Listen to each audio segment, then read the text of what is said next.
নমস্কার বন্ধুরা, কেমন আছো সবাই? আজ আমি দুটো রেসিপি নিয়ে চলে এসেছি। প্রথমটা হচ্ছে পেঁয়াজ পোস্ত। তার জন্য আমি কড়া প্যান বসিয়ে দিয়েছি, তাতে একটু জিরে আর কাঁচা লঙ্কাগুলো কুচি কুচি করে ওর মধ্যে দিয়েছি। তারপরে 3টে পেঁয়াজ নিয়েছি, বড় বড় সাইজে। পেঁয়াজগুলোকে কেটে নিয়েছি খুব চিরিচিরি করে, তাও হাতেতে একটুখানি চেপে দিলে ওই পেঁয়াজগুলো পুরো খুলে খুলে যায়। এবার এইটা ভালো করে সব পেঁয়াজগুলোর মধ্যে দিয়ে দেবো, দিয়ে ভালো করে নাড়াচাড়া করব। এই পেঁয়াজ পোস্ত দিয়ে কিন্তু খুব ভালোভাবে ভাত খাওয়া যায়, আর কিছু লাগে না। একটু সামান্য ঢাকা দিয়ে দিয়ে করলে ভালো হয়, না হলে এমনিও হবে।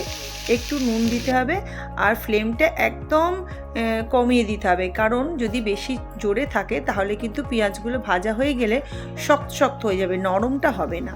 দেখুন এইভাবে এরকম নরম করে নিতে হবে। এরপর আমি একটু পোস্ত বেটে নিয়েছি। পোস্তটা কিন্তু একটু শক্ত শক্ত বাটা হবে, এতে কিন্তু কোনো রকম জল দেওয়া যাবে না। দেখুন পোস্তটা আমি দিয়ে দিয়েছি, আর পোস্তর বাটিতে যেটুকু লেগেছিল ওইটুকু দিয়ে জাস্ট একটু আমি জল দিয়ে দিয়েছি। দিয়ে নাড়াচাড়া করে একদম শুকনো হয়ে গেলে, আমার পোস্তটা একটু যদিও কম হয়ে গেছিলো, বুঝতে পারিনি আন্দাজটা, তো আপনারা আরেকটু পোস্ত দেবেন।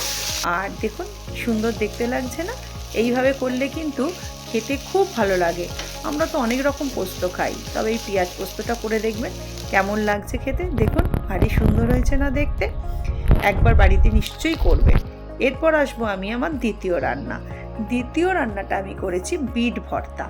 এটাও খুব ভালো খেতে। দেখুন দেখতেটা কেমন হয়েছে। প্রথমে দুটো বিট আমি সেদ্ধ করে নিয়েছি। সেদ্ধ করার পর আমি গ্রেটার দিয়ে ঘষে নিয়েছি। চাইলে আপনারা কিন্তু মিক্সিতে বেটেও নিতে পারেন। ফ্রাই প্যানে আমি একটু তেল দিয়ে দিলাম। দেখুন তেলের পরিমাণটা দেখেছেন তো? ভর্তা মানেই যে অনেক তেল দিতে হবে এরকম কোনো ব্যাপার না। আপনি যতটা খাবেন, যেভাবে রান্না করছেন তার উপর ডিপেন্ড করবে কতটা আপনার তেল লাগবে। আমি কালো জিরে আর একটা লঙ্কা ফোড়ন দিয়ে দেবো, আর লঙ্কাগুলো ছোট ছোট করে কেটেছি। দেখুন আদা একটু থেতো করে নিয়েছি। এবার এই তিনটেকে একটু ভালো করে হালকা হালকা করে ভেজে নেব। একটু হালকা হালকা করে ভাজা হয়ে গেলে আমি না এতে সামান্য একটু হলুদ দেব, কারণ বড্ড ছেটকাচ্ছে এই চারদিকে ফটাস ফটাস করে। আপনি হলুদ নাও দিতে পারেন, কিন্তু আমি একটুখানি দিয়েছি। দিয়ে এটা ভালো করে মিশিয়ে নেবো। দেখুন আমার আদাগুলো ভালো করে ভাজা হয়ে গেছে। এরপর আমি বিট ঘষাটা এর মধ্যে দিয়ে দেবো, দিয়ে ভালো করে নাড়াচাড়া করব। এই রান্নাটা করতে কিন্তু বেশিক্ষণ সময় লাগবে না, কারণ আপনার তো বিটটা সেদ্ধ করাই আছে। এরপর এতে সামান্য একটু জিরে গুঁড়ো দেব, একটু নুন দিলাম, একটু মিষ্টি দেব, দিয়ে সবগুলো দিয়ে খুব ভালো করে নাড়বো যতক্ষণ এর জলটা শুকিয়ে যাচ্ছে। আস্তে আস্তে নাড়বেন, দেখবেন আস্তে আস্তে জিনিসটা রান্না করলে কিন্তু তার টেস্টটাও খুব ভালো হয়। এটাও কিন্তু আপনি কম ফ্লেমে করবেন। একটু লঙ্কা গুঁড়ো দিয়েছি, যেহেতু ভর্তা একটু বেশ ঝাল ঝাল খেতে ভালো লাগবে, আর সামান্য স্বাদ অনুযায়ী একটু মিষ্টিও দিয়ে দিয়েছি।